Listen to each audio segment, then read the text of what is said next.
Hello, everybody, and welcome to the Bread for Your Head podcast. This is episode 1 that I'm actually going to be doing with my wife, Lizzie. So I'm super excited to be kind of finally getting the ball rolling on the actual podcast today.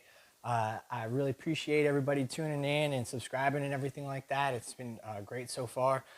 Really just am happy that I have this opportunity and finally have the equipment to make kind of this project that I've been working on a reality. So with that, I will let my wife introduce herself. Heyo, I'm Lizzie, Chris's wife. I've never done this before, so I'm probably gonna be a little bit quiet. No, it's fine. I promise I'll make it as easy as possible on you and help prod you along. Just make sure that you have some confidence and talk nice and loud into the mic. You'll be fine.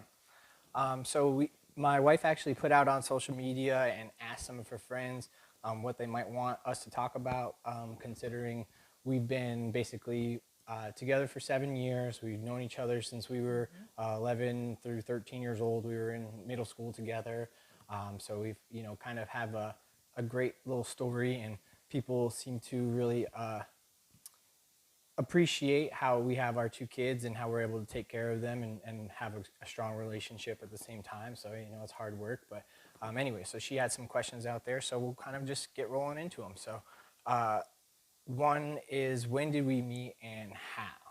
So go ahead if you want to take over, and I'll interject where possible. Okay, well, we met in middle school when we were 11 years old, and well, I think we met in English or PE class because we had both classes together. But then, anywho, we ended up being friends. I think somehow in PE class, just being little jerks to each other. I was gonna say another word. No, Like, absolutely. exactly. We were so mean to each other, but it was like a love-hate friendship, and it was great. Absolutely, but that's true, because I think we had both periods together, and so we definitely knew each other because we were spending a third of our days together every day. And so absolutely, it was good to see you in a great environment for you, which was that writing class, and then also another great environment where you were truly able to show your character and express yourself was PE, because and being of competitive and be so mean, but my coaches or our coaches were coaches. so awesome. That's what I was going to emphasize. Shout out to Coach McFarland and all Oh my those gosh. awesome coaches that we had. Then I guess how we re-met was on kind of Facebook. We had both about 21, 22 years old, and we both gotten out of kind of serious relationships and just wanted someone that we knew was cool, that we could hang out, no pressure, and just kind of say hello. So we ended up trying to meet up, and I kind of ghosted you on the first go around. Yeah. So Because of serious reasons. yeah, so one of my cousins had some medical thing pop up, so I said, hey, I'm gonna spend the day with him and see if I can't make sure he's doing good mentally. And but anyways, 2 weeks later, we met up at that Panera Oh my gosh. in Tarpon. And we closed the Panera down yep. So because we didn't realize we were just talking and talking and talking, and then they're like, we're actually closed. We need to get the F out. yeah, nice little girl's like, yeah, you don't have to go home, but you can't stay here. So yeah, it was only like maybe like 9:30 or 10. I don't know if it was that crazy late, but we had met up there at like 6:30 or something, so we'd been there for a few hours. We ended up buying a deck of cards and playing card games and just kind of catching up. We had 10 years of life to kind of go over and kind of just vent and relate to one another, and it was cool. We just ended up, I just said, hey, do you want to go back to my place? And you completely platonically, and you came over, and we just hung out as friends again, and we just played so many games. It was the best. We would just talk about everything, all our experiences. We just played chess, which I suck at, checkers, which I suck at. We played some card games and some board games, and we played games with your brother. That car racing game. Oh my God, Need for Speed setup with a little racing pedal and steering wheel. That was unforgettable. How much fun we had with that setup, and I remember it the same way. That we had fun hanging out, just talking, and that's what we did. Is we actually spent time and related and built a friendship with one another, and it was really cool. And It It was was, kind of funny. For like 3 months, we were inseparable. And to the point that people were like, yeah, you guys have to be dating. You have to be. We're like, no, we're just hanging out. And they're like, no, no one does that. You have to be. You're spending every day together. I'm like, no, we're just hanging out. And then when I went to Georgia, I was like, I gotta just see. We gotta just be friends because I don't want this to go further because we've been friends for so long. I don't want to cross that barrier. And then I was like, went to Georgia for 2 weeks, and like the first week being gone, I was like, nope. I actually really like this guy, and I was stupid, and I hope he didn't get into anything new in those 2 weeks. Oh my gosh, it was crazy. And then I got back, and we're inseparable, and started dating. yeah, no, and it was fantastic just to relate to someone so well and so deeply so quickly. And like we tried to say, hey, this is obviously happening a little bit too quickly. We're both kind of going in different directions right now. We're 21 years old. We got a lot going on with what we're trying to figure out with our lives, like to get into another serious relationship after just being in one, like that's Yeah. not necessarily on either one of our radars. Yeah. So we tried to distance ourselves and said, hey, I'll see you in a couple of days. And it was like, all right, well, 6 hours later, I'm going to be texting her to come over in like 5 hours. So it's like you weren't even gone for half a day before. I know.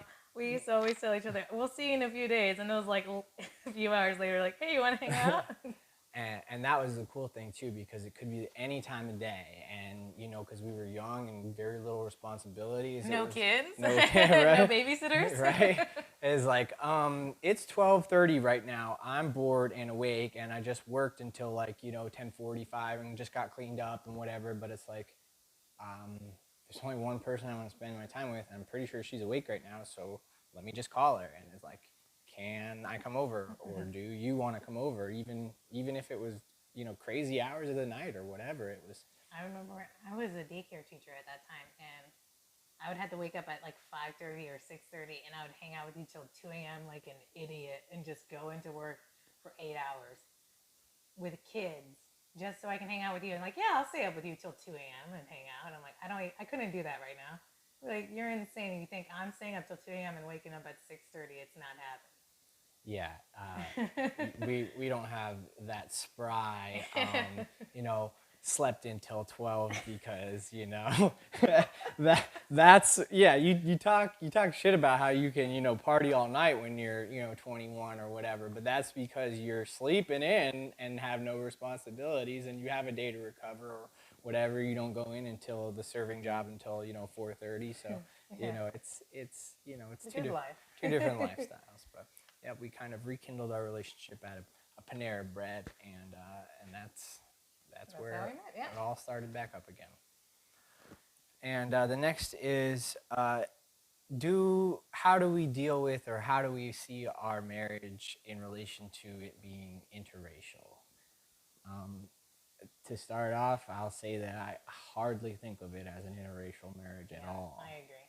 And it's like not even like an afterthought, or whatever. It's like not even close to being at the front of my mind or even the back of my mind is what I'm trying to say. Your kids? Has anyone ever brought up our kids being mixed? Like, no one's ever really brought that up to me, because our kids don't really look mixed unless they've been swimming for like 9 days straight. Then they're like, oh, they can tan.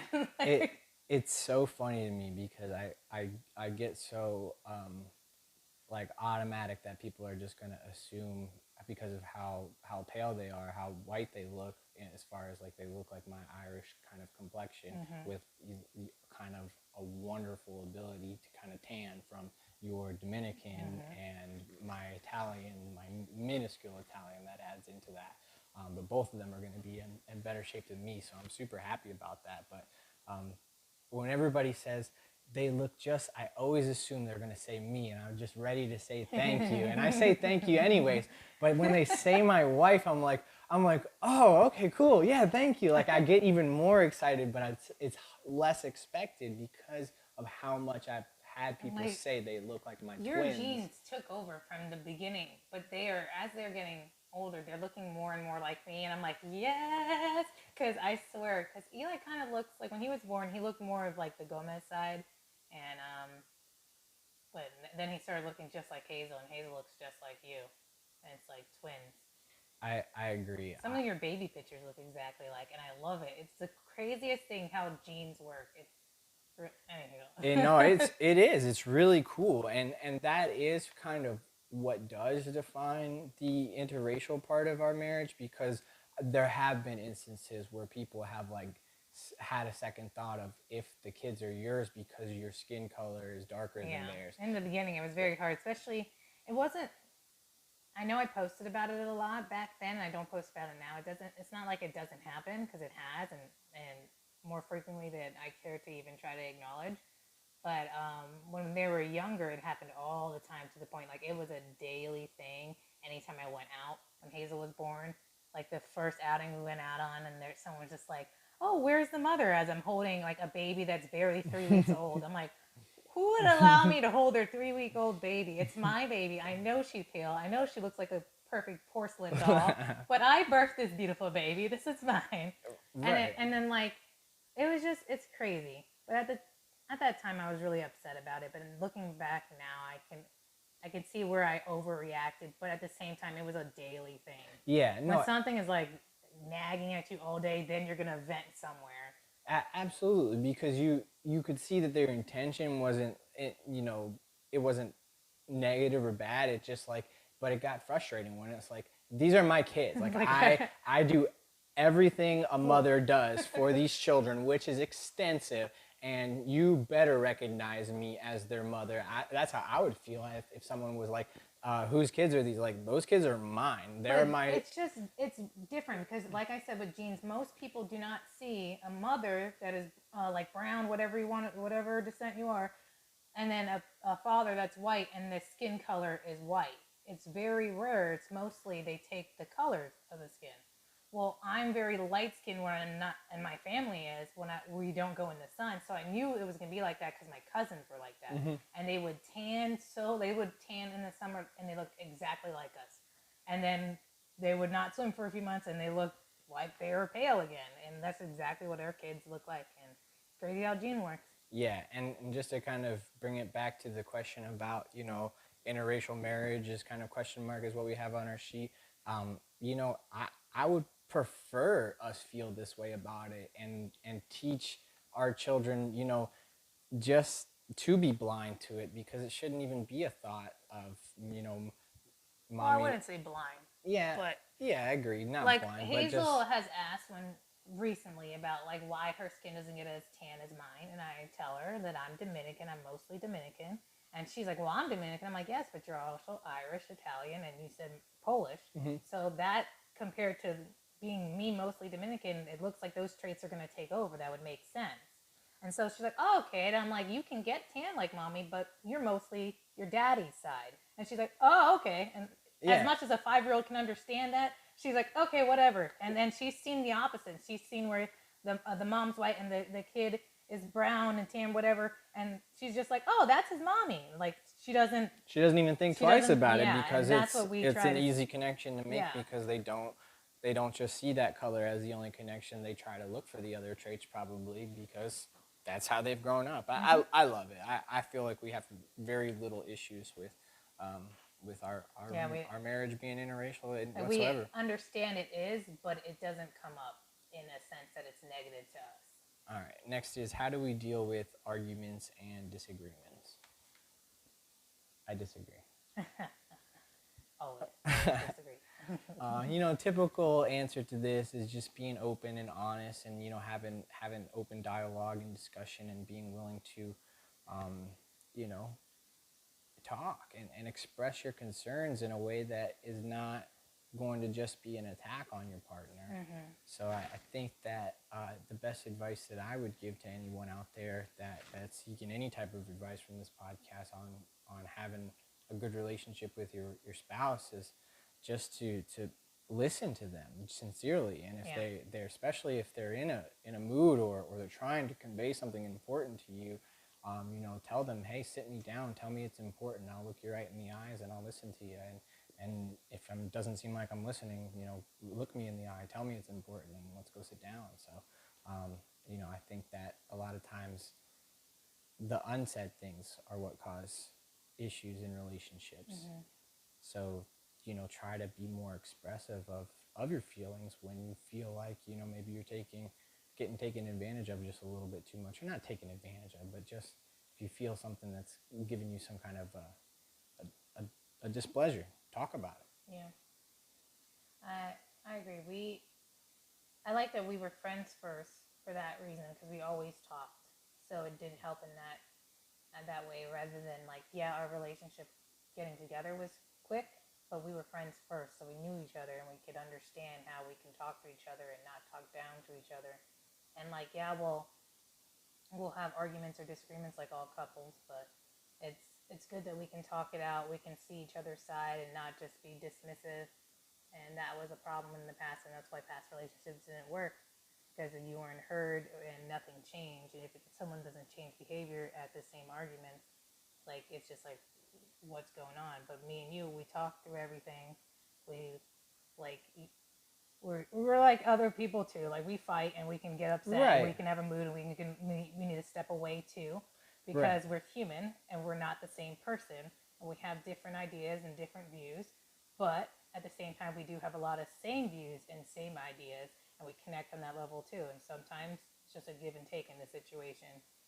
Yeah, I couldn't agree more, as far as also just to note that we we may not always agree, but we at least are honest when maybe we've made a mistake, and that Mm-hmm. really allows us to kind of move forward and pass any disagreement, to say like, hey, like, oh man, I understand this is what I had conveyed by saying that, but that wasn't my intention. Not, Yeah. I apologize. So like, I totally understand where you're That coming has from. that has helped a lot when we talk like that. We might not agree on certain subjects, but we're willing to see the other side and the viewpoint and then go from there rather than be like, no, I don't believe in this or I don't agree with this and that's it. And Yeah, then that just shuts down everything and then it just will spiral from there if that's how you argue or whatever. absolutely. And I mean, and to be honest, what do we have arguments about? We have arguments about, parenting sometimes, and making sure that we're, finding that right balance Mm-hmm. between teaching and discipline, and Yep. helping our kids grow. And so I told my wife the other day, Lizzie, that I really appreciated her from, helping me make sure that I'm doing the right things by my son, and making sure that, we take care of him and show him love and compassion when he gets, kind of crazy, because he's in his He's in his threes, terrible so threes, if you. it's been any parent that has a 3-year-old or had a 3-year-old know exactly what stage we're in right now. Mhm. And a boy and a girl 3-year-olds are different people. Hazel at 3 was dramatic, like would fall on the ground, and that was it, and just cried. Eli is like Tasmanian devil, Yeah. runs around screaming, and it's just like we're trying to deal with that, and then trying to parent, and then trying to not go insane. So and we're in quarantine. But to be honest, me and him had this conversation, and we both said that we've had the best time in quarantine.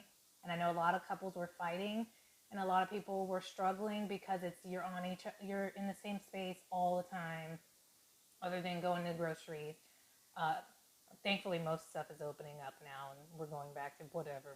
But anywho, me and him have been able to talk. We've been able to connect, and we've been so busy. We've been so busy with MMA, jujitsu, working, trying to be parents, trying to tame a child that's going through this phase. He doesn't know what he's just testing all these limits, and then it's just like we didn't stop, and quarantine made us stop and realize what we actually have, what we actually need, and it helped us conversate more rather than just be like nitpicky, which would never solve anything. Right, I love it because it made us kind of confront some of the stuff that had gone unspoken, because we were in a routine Yeah. of just, uh, of You had a fight and you were relying on one fighting. another. Yeah, You were going to the gym 4 times a week, which is a lot. with 2 kids, and Yeah. and two in a full-time job, and a 40-minute commute, and And I started school up, so it was a lot. And so quarantine definitely slowed it down and made us really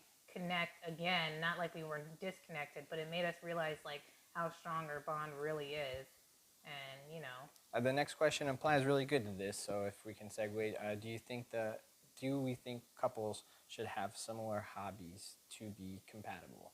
Like, Yes, some, yeah. Not all, because I think most people need their me time, whatever hobby it is, whether drawing, writing, going outside, doing whatever, fishing, playing video games, whatnot.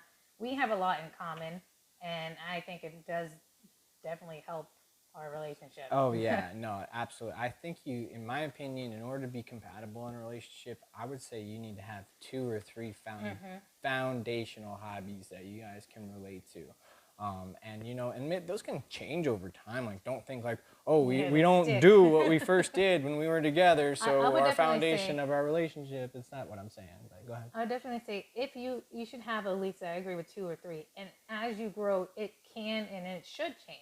Like as you grow, you're like, oh well, now I want to golf. You want to try golfing with me?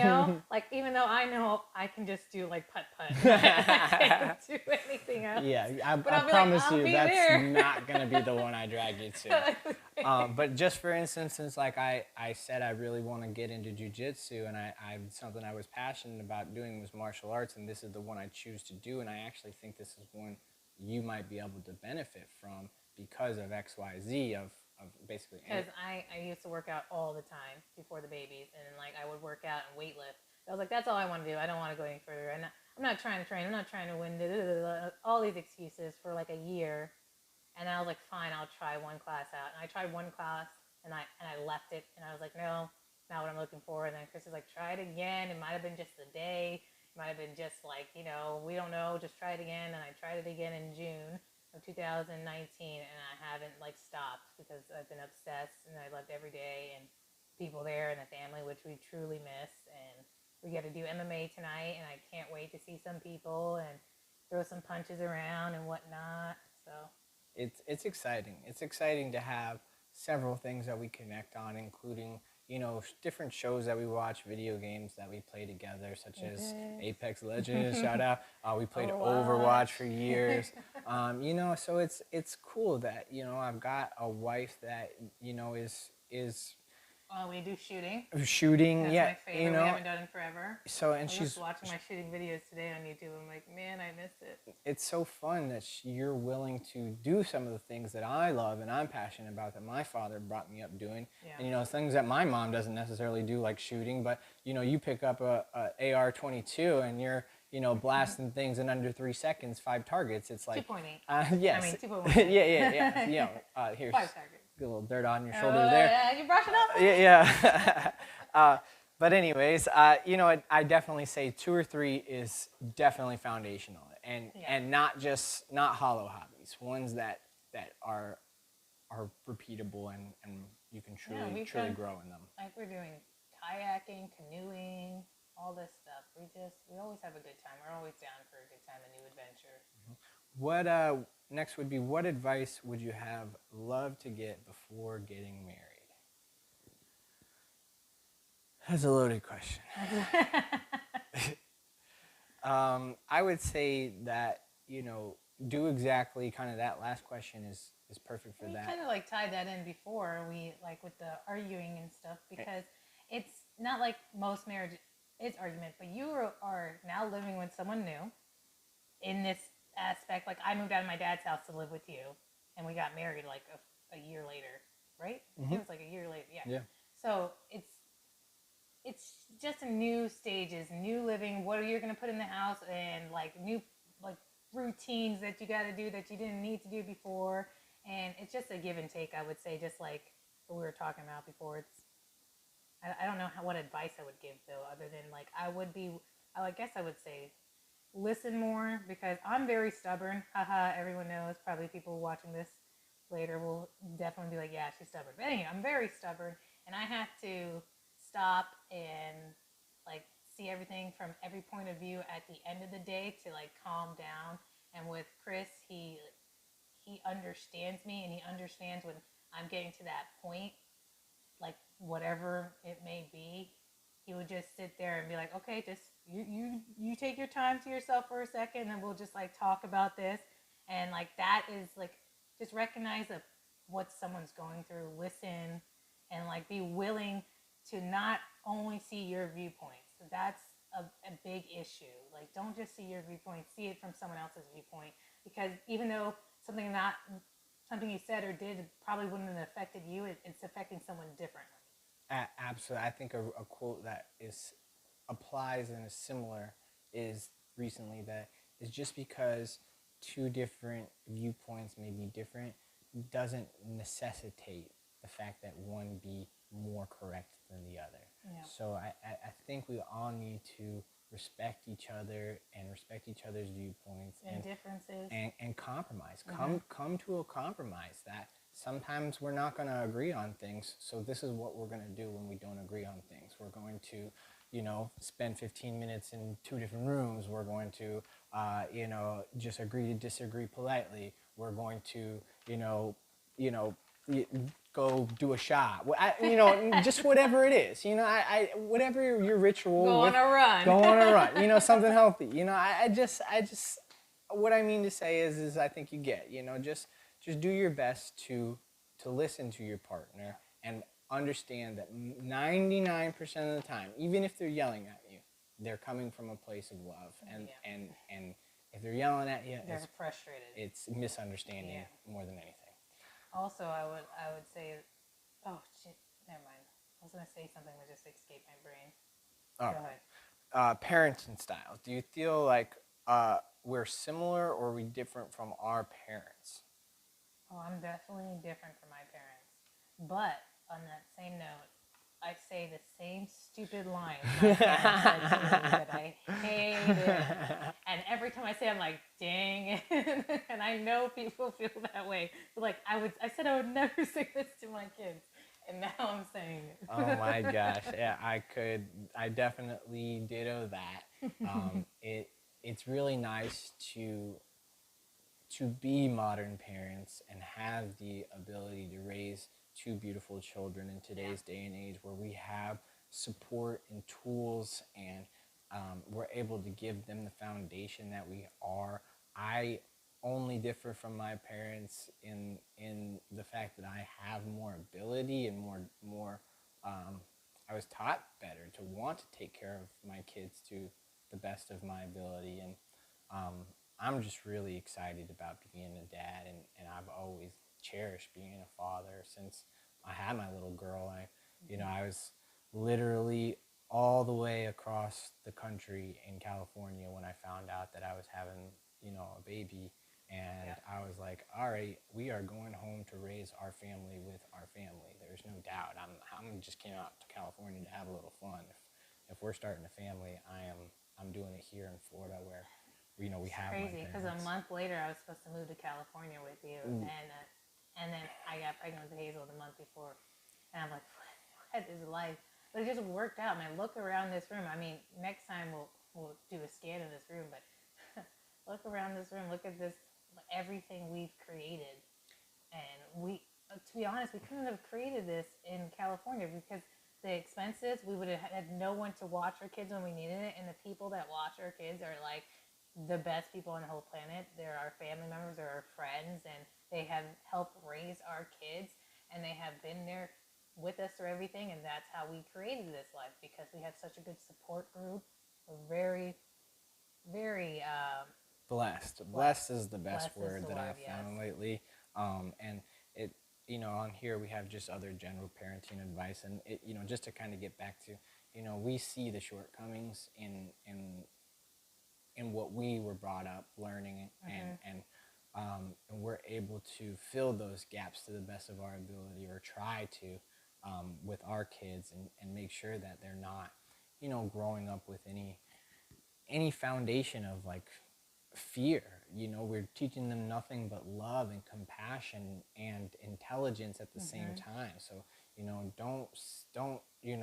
don't curl back in fear, but don't be afraid to try things new. Seek understanding, and I think that that's going to give them a foundation that I feel like we now have through, although maybe not necessarily our parents gave us everything, they gave us the foundation to be able to. I feel like they gave everything they could. Exactly. And that's better than having parents that didn't try. Right. And that's enough. And like, even when we feel like we're not doing everything we can, even though we are, because some days we just feel like that as a human being and as parents and everything. We are still doing the best we can. The proof is in the pudding. Like, look at our kids. Like, when you meet our kids, you can see the example. Like, yeah, they're kids and they're still going to have temper tantrums because they're kids. Adults have them all the time. And they're more visible sometimes than children, which is hilarious. But I would also say this advice. Don't compare yourself to whoever else is, like, your family members that have kids and they're doing this, they have all this education, my kid's doing this. Or if you don't have kids, don't compare yourself to these people. You are you. You are the only person that's capable of being you.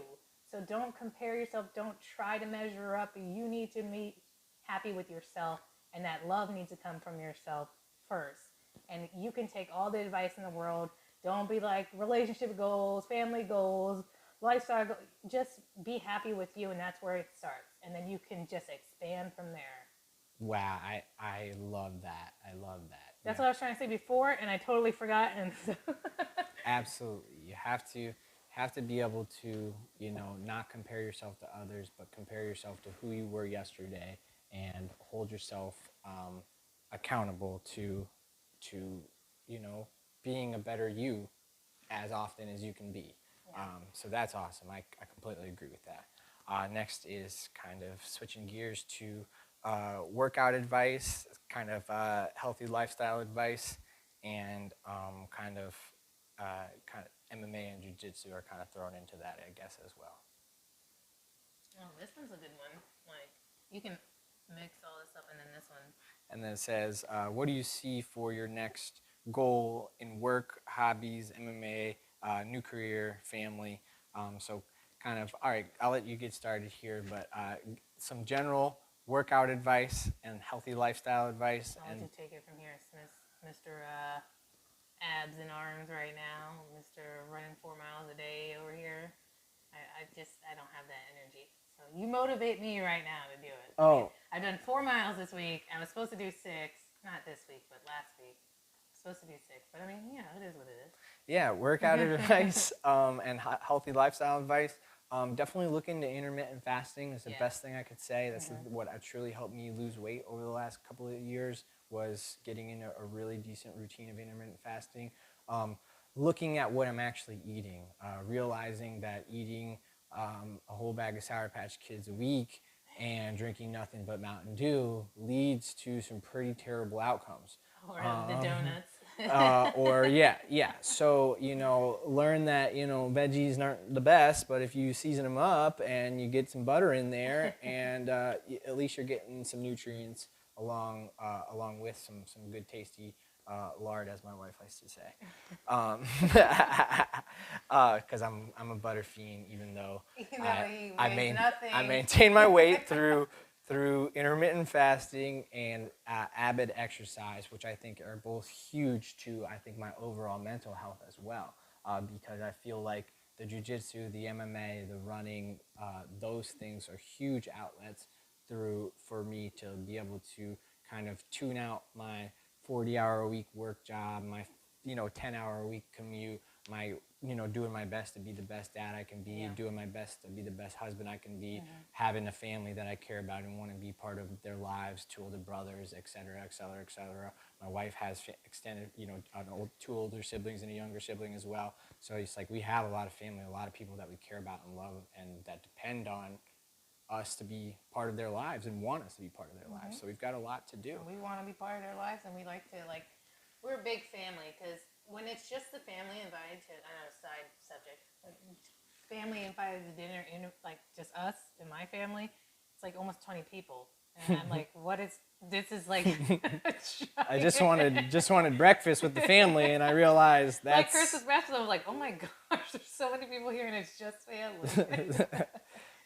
But I think we should probably wrap this up a little bit here. I think that was excellent. You should finish this question. Okay, all right. What do you see as your next goal in work and hobbies and MMA, and in the family even? My next, what I want to put out there to the world is to get another competition done with my kickboxing. I want to figure out what's going on with this quarantine stuff and see how these competitions are going to go going forward, considering they're amateur competitions, and it's really the attendance that drive the ability to have that cage set up. So I don't know if it can be like the UFC where there's no crowd. I don't think it works like that in the amateur leagues, because what funds it is the $30 ticket that the average person. So it'll be interesting. So we'll figure that out and get back on track, because I think I wanted to get a serious shot at maybe going pro MMA, pro kickboxing. So we'll see. Sweet, sweet. How about you? So I want to just finish school and then figure out if I want to be a manager or not. But a manager of a financial institution. Yes. So So you got lofty goals and long ways to go and a mountain to climb, but we got our gear and we're gonna climb, because no point sitting at the bottom. Well, thanks for tuning into this podcast. I hope you guys listen to the whole thing, and eventually we'll get the camera on us, but we were just trying to figure out if this was a good way to go. Absolutely. Thank you once again. Please like, subscribe. Bread for Your Head, once again, the channel is up and running, and we've got the mics, so give me a shout if you'd like to do an interview. Bye for now.